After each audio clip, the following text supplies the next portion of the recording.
How in the world can you send 320,000 ethers to the wrong address?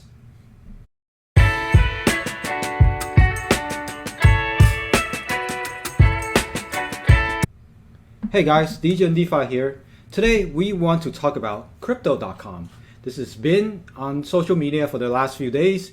There's a lot of FUD, supposedly FUD going on, but there's also supposedly some responses from the official people from crypto.com. So let's dig into it and let's get our thoughts on it. So the first thing we want to show you is that crypto.com is one of those big exchanges that has the license to operate in the United States, but not in all states. Very similar to FTX UX.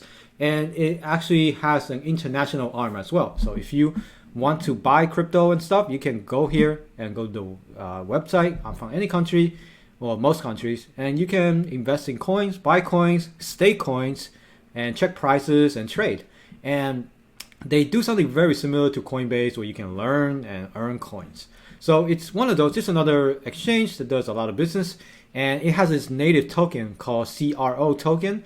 And on top of that, they offer cards where you can purchase stuff and then get CRO token, its native token, as reward.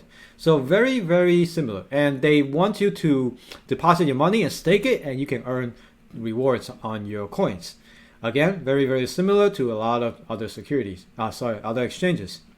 So what is the problem with this exchange right now? Well, a couple of days ago, somebody noticed, they also own a crypto arena. Now, does this sound familiar? FTX, remember, they also own an arena, but crypto.com also renamed the Stable Center into crypto.com arena. So they have a deal, multi-year deal with the arena to rename it crypto.com. Now, this will definitely bring a lot of traction, a lot of investment, a lot of advertisement to the company itself. So this is the legendary stadium that the Lakers play on. So it's a huge move. This is actually on the same level as FTX when they bought out the Miami stadium. So let me move myself a little bit. Anyway, so what's going on? Well, a couple of days ago, somebody noticed on Twitter. So everything is on chain. With crypto, everything's on chain. You can see all transfers on chain. So somebody noticed that crypto.com accidentally, quote unquote, sent 320,000 ether of users' deposit. This is users' funds to Gates.io on October 21st. Gates.io is another exchange, another crypto exchange. And then on the 28th, Gates showed that proof of reserve and then sends the 285,000 ether back. So just to recap, because of the FTX problem, a lot of exchanges are now trying to regain confidence in their users by doing a proof of reserve audits on their funds. Basically meaning that, hey, we have enough funds in our system, so you don't have to worry about a bank run. You don't have to worry about that we don't have enough money. So that's what they do. They want to show that they have the proof of the money. But what allegedly happened here was that Crypto.com sent that amount of ether to Gates.io, and then Gates.io did a proof of reserve snapshot. So at that point in time, to show that they actually had the money. And then after that, they send that money back to Crypto.com. And then they don't have that money again, right? So this is just exchanges trying to cover each other's asses while just sending the same fund back and forth just to show the proofs. So this is the shady thing that's supposedly going on. I want to say that I don't have any Crypto.com coin. I don't own any share. I don't own any CRO. And I don't own any other of these exchange coins. I don't even have money in exchanges. So this is solely, based just reporting what I'm seeing here. So that's the apparent allegation currently on what's going on. So the CEO of Crypto.com. So after that report, the Kronos coin, which is the native coin for Crypto.com, dropped a lot from 12 cents to all the way down to about 65 cents. That's about a 50% drop when that news came out. So that's definitely a huge hit. And here you can see the actual transaction on chain of that Crypto.com, the fifth wallet of Crypto.com, sending 320,000 ether to Gates.io wallets. So at that point in time, it's worth almost $400 million. That's $400 million of the customer's fund. So after this happened, the CEO of Crypto.com came out on Twitter to try to explain what happened. Did they delete the tweet? I hope they didn't delete the tweet. Okay, so this is Chris from crypto.com. This is a guy, keep him in mind. This is somebody who will come back later, but that's the CEO of crypto.com, as you can see here. So what did he say? He's saying, oh, the ETH transfer that generates so much FUD and speculation on Twitter today were made over 3 weeks ago on October 21st to crypto.com's whitelisted corporate account at Gates.io. Okay, let's confirm his message. October 21st. We had the exact transaction we can see on chain here, but it says 23 days ago. So let's see. What date is 23 days ago? It's October 22nd. Okay, so it sounds like he's saying the truth here. So that claim on Twitter is actually untrue. This is saying, well, they sent 320 ETH on October 21st. Actually, this part is true. They did send that. So he admitted that they sent that money to Gates.io. Crypto.com proceeded to withdraw the funds back to its cold wallet over the following days. The entire ETH was successfully withdrawn to Crypto.com and returned to the cold storage. So they're saying, hey, we got the money back after that. And then here's a confirmation from Gates.io. This is the important part. Gates.io claims that they performed the proof of reserve snapshot on October 19. So they're saying that their proof of reserve was done before the money was sent to Gates.io. So they're saying that this FUD here is not true because they don't need that money to do the snapshot. And apparently that's what they say. So you can go here to see the date stamp on their proof of reserve. It says October 19. So I don't have much details right now on how this proof of reserve work, but apparently it's a snapshot on the blockchain of how much money you have at that time.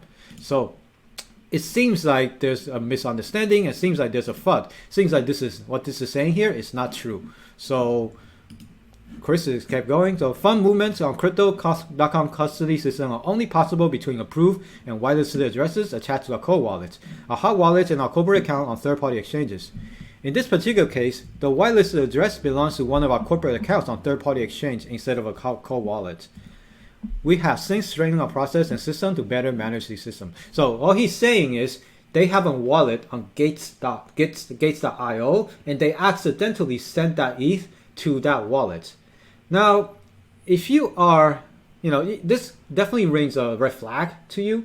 For someone to send a customer's fund that easily, 320,000 Ether, that's over $400 million, to a wrong address, to accidentally send to the wrong address, as when you operate as an exchange, should be alarming. Remember, there was a case back then that Crypto.com accidentally sent $10 million to a random user by accident. So when you see things like that, as a user of this exchange, you should be alarmed. You should be worried that why are they doing this, right? Why are this exchange sending money to another exchange like that? So yeah, that's the reserve. And then, he came out with a lot of new new interviews to talk about, their why they do it. So what is this saying here? He's saying Crypto.com CEO dismisses speculation of financial trouble, says FTX exposure is minimal. Now, I want you to keep in mind that last statement. FTX exposure is minimal. That means they have some exposure to FTX. And here's the other thing about these proof of reserve. Proof of reserve does not cover the proof of liabilities. You can have, let's say I can have $10 million in my bank account, but if I owe another party $11 million, I actually have negative account in my bank balance because I owe somebody $11 million. I only have $10 million in my account, so therefore I'm actually insolvent. So proof of reserve doesn't do anything to give the confidence to exchanges if you don't show how much liabilities that you have, how much money you owe. I don't care how much money you have now. I need to know how much money you owe to other people. So that's why this is very, very important. Word salads like that, it's what got people in trouble with FTX. So, well, there's a lot of live Q&A session, so you can definitely go read about that. And, and here's actually a list of all Crypto.com wallets. Here's how much they have in the Ethers they have in each wallet. So you can bet that it's there, but again, you can tell me how much money you have in the bank, that's no problem. But if you can't tell me how much money you owe, then that's a problem. So here's CZ talking about this incident. If an exchange have to move large amount of crypto before or after they demonstrate their wallet address, it's a clear sign of problems. Stay away. Stay safe. So he's definitely talking about this Crypto.com moving of the funds thing. And you know what? Here's the problem. This is the CEO of Crypto.com, Chris Marszalek. He ran a company called Ensogo. It's a voucher company kind of thing, but well, it's a voucher Ponzi scheme. So here's one of the customers of Ensogo trying to get his money back after the company went insolvent, and then Chris moved on to start Crypto.com. So what is Ensogo? Well, Ensogo is like an Asian. Let's say it's like a voucher company kind of. It shows you where you can go to get vouchers, to get deals. So one of those deals websites. And they operate mostly in Asian countries, in Philippines and Thailand. So they actually became insolvent. And then there it is. There's a CEO that he resigned from the company and suspend share trading. So he was a guy who led the company that went insolvent. And then authorities will call in for allegations of fraud. So I don't know what happened to that, but apparently he's still in the United States and nothing's happening to him. He actually opened a new company. So keep that in mind. This is all the information you have. But here's what happened. Just came out. Binance CEO CZ just did a AMA, a Twitter Spaces. He said that 4 or 5 funds reached out to Recover Fund. So Recovery Fund is something that CZ set up to say, hey, we want to help the industry. If you are in trouble, come to us, and we might decide whether we want to save you or not. So there's already 4 or 5 funds already reached out to him. So, this problem from FTX is actually bigger than you think. Anyway, that's all I want to cover. I hope you guys, take this information and think about it. If you do have money in Crypto.com right now, I don't want to start a bank run, but if they do have the money that they claim they have, they should be able to take the massive bank run, massive withdrawal. So at the moment, it seems to calm down a little bit, but there has been a lot of withdrawals after the FUD. Well, after the news came out that they accidentally sent 400 millions to the wrong wallet. So what do you guys think? Are you still going to stay with Crypto.com, or are you afraid of all exchanges now? So yeah, remember, keep in mind, one takeaway from this is that proof of reserve is not good enough. You need proof of liabilities. I want to see how much you owe. I don't want to see how much you have. I want to see how much you owe. With that said, I hope to see you guys in the next video. Bye bye.